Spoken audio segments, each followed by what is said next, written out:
sibonga nje ithuba inqeze belikhuluma nawe. Subscribe, like le video, become a member, nikela kule channel. Unezathu ke more than one isokuthi unganikela kwi channel, izokuthi ungacontribute kwi channel, izokuthi unga-invest kwi channel, because this is the only channel on YouTube echaza amaphupho, echaza maybe ngendlela esobala elula to understand. This is the only channel enamaphupho amaningi acacisiwe ngendlela esobala. So nikela ke, subscribe, like the video, share it, tell other people to come and be part of the family.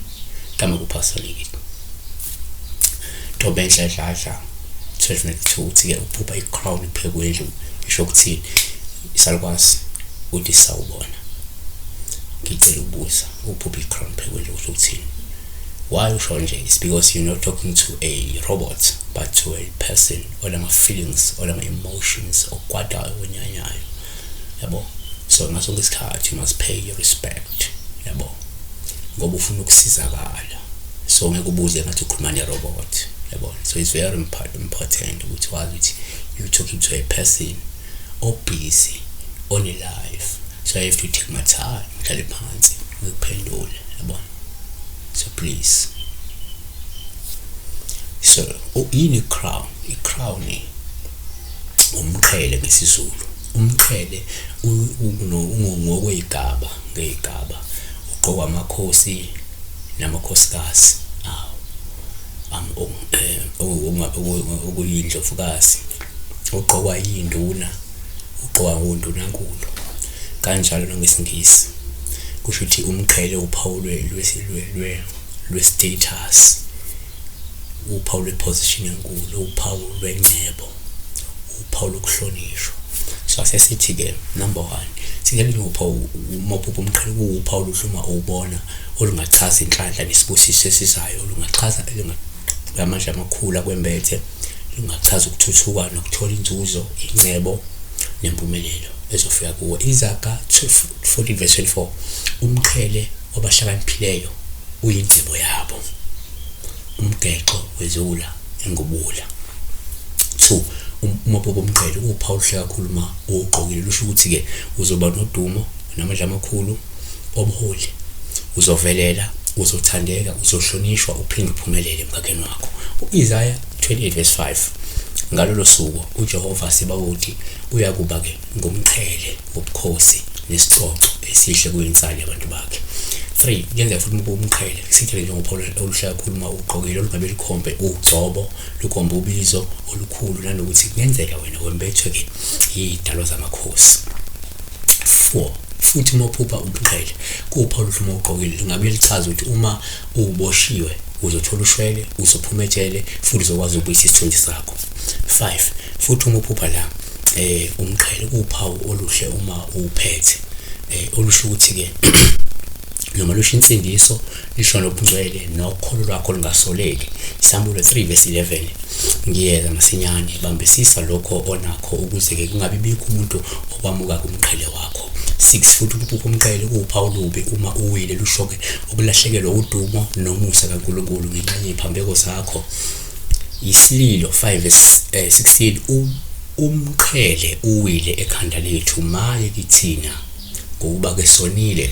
7 futhi umaphupha umqhele kuwuphawu lubi uma uwile, ungabe lichaza ukuthi ungase ubhekane nokuthotshiswa emkhakheni wakho. Jeremiah 13:18 yisho kuyo inkosi nakuyo indlovukazi ukuthi ke hlalani phansi ngokuzithoba ngokuba ke izigqoko zenu ziwile phansi umqhele wodumo lwenu. 8 futhi umaphupha la umqhele kuwuphawu oluhle uma uthweswa, lusho inhlanhla nesibusiso, lusho ukuhlonishwa, lusho udumo, lusho uthando, lusho umendo, lusho impumelelo ezayo, yabo. Hezekiah 16:12 ngafaka icici emakhaleni akho namaqengeza ezindlebeni zakho nomqhele omuhle ekhanda lakho. 9 futhi umqhele uphawu hle kakhulu uma uthwesa noma likhomba ugcobo olukhulu, noma ke ungase kuthuthuke kakhulu uphinde uphakanyiswe emkhakheni wakho. Amakhosi esibili chapter 11:12 wayesekhipha indodana yenkosi, wayifaka umqhele, wayinika ubufakazi, wayibeka inkosi, bayigcoba, bashaya ihlombe, bathi imana njalo Nkosi, sithi imana njalo nakuwe. Number 10, futhi ukuba la umqhele uphawu sithele njengoluhlu uma olubi uma uwethula, lusho ngempela luhle uma uwethula wena voluntary, lusho ukuzehlisa, lusho ukuyithoba, lusho ukuthobeka okukhulu phambi kwabanye abantu. Hezekiel 21:26 isho kanje inkosi uJohn uthi ke susa isigqoko wethule umqhele, lokhu ke kuya kuba yikho phakamisa okuthobekileyo, uthobise okuphakemeyo. Inamba 11 uma uphuka futhi umqhele uphawu lubuma ungowameva. Lokhu kusho ke isikhathi seyilingo ezinzima, lusho isikhathi seyivivinya ezinkulu, lisho isijeziso nokukhashelwa okuzayo kuwena. NgokaMakho 15:17 ayesembathisa ingubo ebubende, amchwanelisa ngomqhele ayeweluke ngameva. Kanti 11:12 uma uphupha umqhele uphawu oluhle uma ungowegolide noma ngowesiliva. Lokhu kungasho ubuqhawe, kungasho nobukhosi nokuba okhethiweyo.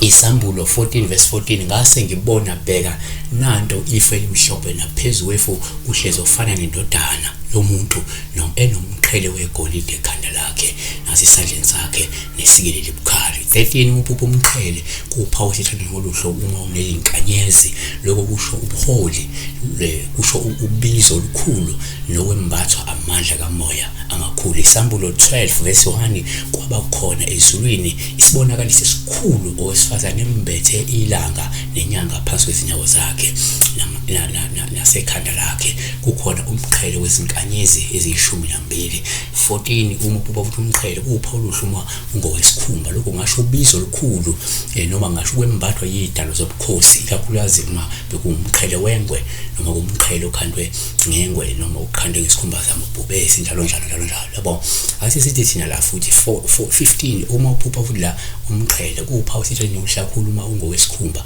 lungabe nje ukhomba ukuthi kunomsebenzi wesinto mhlawumbe okumele wenziwe noma kumele wenzelwe wona, noma kunomsebenzi wesinto eluhlelo ukwenza ke njengamanje noma ozokwenzeka vele maduze, umshado wabayeni, umyeni, umembeso bla bla bla bla bla.